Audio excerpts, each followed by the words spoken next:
तरीके से बनाते चले, उसके पीछे का कारण क्या है? जो सस्ती लोकप्रियता धर्म का इस्तेमाल कर किया जाता है और इस समय लगातार वो ट्रेंड पर है, तो उसका कहीं न कहीं जो है भरपूर इस्तेमाल किया गया। हालाँकि वो चीज़ आपको याद होगी जब एक गाने के दौरान एक शब्द को लेकर के उनके खिलाफ लगातार ट्रोलिंग होने लगी और उनके जो चाहने वाले जो उनके समर्थन में हमेशा खड़े रहते, वो इस बात पर उनको ट्रोल करने लगे मात्र एक शब्द को लेकर के, एक जो है जेस्चर को लेकर के। तो अब सोचिए कि अब जबकि मनोहर लाल खट्टर को कहीं न कहीं यह स्पष्ट करना चाहिए, क्योंकि अगर वो नहीं बोलेंगे इस पूरे मामले पर तो वो संदेह की जो सुई है वो लगातार बढ़ती चली जाएगी। तो मुझे लगता है कि मनोहर लाल खट्टर को इस पूरे मामले पर अपने जो है पक्ष को स्पष्ट कर देना चाहिए, ताकि जो राजनीतिक आरोप उन पर लगाए जा रहे हैं कम से कम उससे जो है पर्दा उठ सके और जो दूध का दूध पानी का पानी हो सके। क्योंकि अब ये मामला कहीं ना कहीं राजनीतिक अखाड़े में आ गया, तो जाहिर सी बात है कि इस पर जो है आने वाले दिनों में और ज़्यादा राजनीति जो है गहरा सकती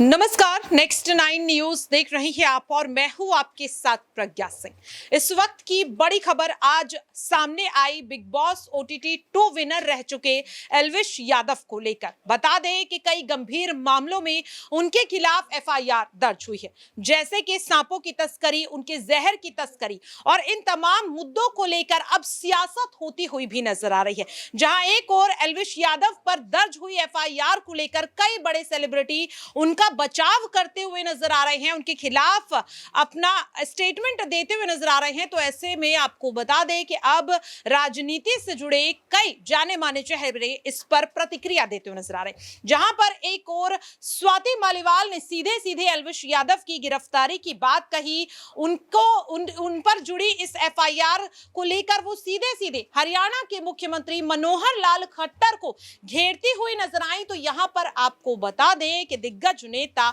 मेनका गांधी की संस्था ने अब सीधे सीधे एल्विश यादव के खिलाफ FIR दर्ज कराई है और यहां पर उनके खिलाफ कड़ी कार्रवाई की मांग की है। दरअसल आपको बता दें कि उनकी ये संस्था जानवरों के लिए यहां पर काम करती है, उनके संरक्षण के लिए काम करती है, उनकी सुरक्षा के लिए काम करती है। और सीधे सीधे इस संस्था के जो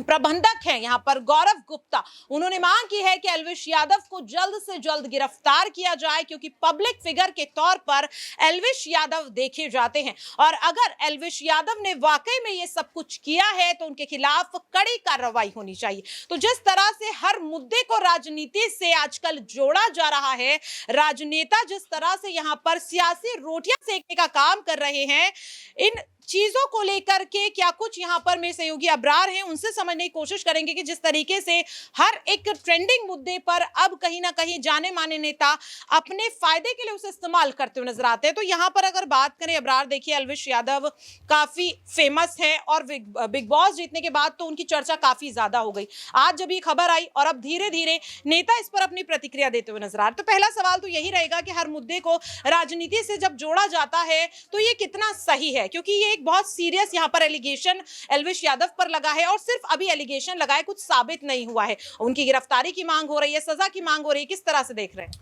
देखिए, जिस ढंग से एल्विश यादव को लेकर के मनोहर लाल खट्टर की प्रतिक्रियाएं उस समय देखने को मिली थी जब उन्होंने बिग बॉस जो है जीता था और वो पूरे काफिले के साथ गाजा बाजा सब करके वहां पर जाते, उनकी हौसला अफजाई करते भरे मंच से। तो जाहिर सी बात है कि अगर वही व्यक्ति आज इस तरीके के स्मगलिंग में फंस रहा है या उसके ऊपर जो आरोप लगाए जा रहे हैं, तो इस पर भी मनोहर लाल खट्टर को जो है अपने पक्ष को रखना चाहिए, क्योंकि ये राजनीति है। और मनोहर लाल खट्टर ने जिस ढंग से एल्विश यादव को जो अपना समर्थन दिया था या फिर उनसे मिलने गए थे, तो उसके पीछे क्या थी बात? उसके पीछे भी राजनीति थी, क्योंकि वो चाह रहे थे कि इससे जुड़े हुए जो तमाम युवा वर्ग है कहीं ना कहीं वो उनके समर्थन में आ जाए, क्योंकि एल्विश यादव जो है सोशल मीडिया का एक बड़ा चेहरा है और जाहिर सी बात है कि उनके साथ कई लोग जुड़े हुए उनके प्रशंसक हैं, लगातार उनकी बातों पर हामी भरते नजर आते। तो इस तरीके से अगर देखा जाए तो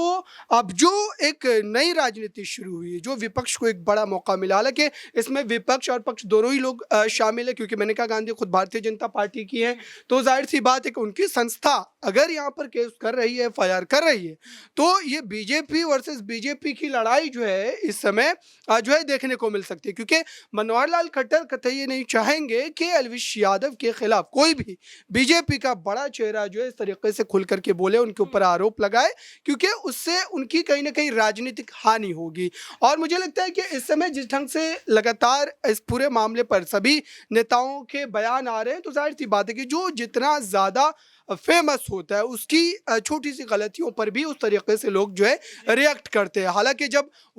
खुद आप जो है अपने आप को सुपीरियर जब बताते हैं, तो जाहिर सी बात के ऊपर आपके ऊपर जो कई बड़ी उंगलियां उठेंगी और ये गैर कानूनी काम है, इसके ऊपर जो है कई तरीके की कार्रवाई की जा सकती है। और जाहिर सी बात है कि भाजपा का कहीं ना कहीं शय जो है अलविश यादव को ज़रूर मिल सकता है, क्योंकि अगर यही अगला सवाल मेरा अबरार रहेगा कि स्वाति मालीवाल भी यही कहती हुई नजर आ रही हैं कि अगर इतने बड़े लेवल की तस्करी यहां पर की जा रही है और सीधे सीधे सबूत मिले हैं, तो इसमें मनोहर लाल खट्टर का भी हाथ हो सकता है, क्योंकि कई बार देखा गया कि मनोहर लाल खट्टर खुद आगे आकर अलविश यादव का कई मुद्दों पर साथ देते हुए नजर आए। अभी हाल ही में अलविश यादव को काफी ज्यादा ट्रोल किया जा रहा था उनके एक स्टेटमेंट के चलते, जिसमें वो अपने आप को कट्टर हिंदू हमेशा बताते हैं, लेकिन उनके इस स्टेटमेंट की वजह से उन्हें ट्रोल किया जा रहा था। तब भी देखा गया कि मनोहर लाल खट्टर जो हैं वो उनके समर्थन में उतरते हुए नजर आए, लेकिन अब वो इस बड़े मामले में जिस तरह से फंस चुके हैं, क्या लग रहा है अब भी अलविश यादव को समर्थन अपना देते हुए नजर आएंगे, उनके बचाव में कुछ बोलेंगे या फिर कुर्सी को बचाते हुए नजर आएंगे? देखिए बिल्कुल जो है अलविश यादव जिस ढंग से सोशल मीडिया प्लेटफॉर्म पर अपनी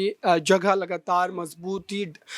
तरीके से बनाते चले, उसके पीछे का कारण क्या है? जो सस्ती लोकप्रियता धर्म का इस्तेमाल कर किया जाता है और इस समय लगातार वो ट्रेंड पर है, तो उसका कहीं ना कहीं जो है भरपूर इस्तेमाल किया गया। हालांकि वो चीज़ आपको याद होगी जब एक गाने के दौरान एक शब्द को लेकर के उनके खिलाफ लगातार ट्रोलिंग होने लगी और उनके जो चाहने वाले जो उनके समर्थन में हमेशा खड़े रहते, वो इस बात पर उनको ट्रोल करने लगे मात्र एक शब्द को लेकर के, एक जो है जेस्टर को लेकर के। तो अब सोचिए कि अब जबकि मनोहर लाल खट्टर को कहीं ना कहीं यह स्पष्ट करना चाहिए, क्योंकि अगर वो नहीं बोलेंगे इस पूरे मामले पर तो वो संदेह की जो सुई है वो लगातार बढ़ती चली जाएगी। तो मुझे लगता है कि मनोहर लाल खट्टर को इस पूरे मामले पर अपने जो है पक्ष को स्पष्ट कर देना चाहिए, ताकि जो राजनीतिक आरोप उन पर लगाए जा रहे हैं कम से कम उससे जो है पर्दा उठ सके और जो दूध का दूध पानी का पानी हो सके। क्योंकि अब ये मामला कहीं ना कहीं राजनीतिक अखाड़े में आ गया, तो जाहिर सी बात है कि इस पर जो है आने वाले दिनों में और ज्यादा राजनीति जो है गहरा सकती है। वाकई में देखिए, जिस तरीके से साफ तौर पर अबरार ने भी कहा कि ये मामला अब धीरे धीरे राजनीति से जुड़ता हुआ नजर आ रहा है और अभी एक दो नेताओं ने इस पर अपनी प्रतिक्रिया दी है, लेकिन चुनाव का समय है तो जाहिर तौर पर इसे राजनीतिक मुद्दा यहां पर बनाने की कोशिश की जाएगी। फिलहाल अलविश यादव पर जो एफआईआर दर्ज की गई है उसमें जांच हो रही है, छानबीन की जा रही है, सबूतों को समझने की कोशिश पुलिस करती हुई नजर आ रही है, लेकिन अब देखना होगा कि अलविश यादव के खिलाफ हुई एफआईआर दर्ज पर कब आखिरकार मुख्यमंत्री मनोहर लाल खट्टर अपनी प्रतिक्रिया देते हुए नजर आएंगे। फिलहाल के लिए इस खास रिपोर्ट में इतना ही। देश और दुनिया की तमाम खबरों के लिए आप सभी देखते रहिए नेक्स्ट 9 न्यूज।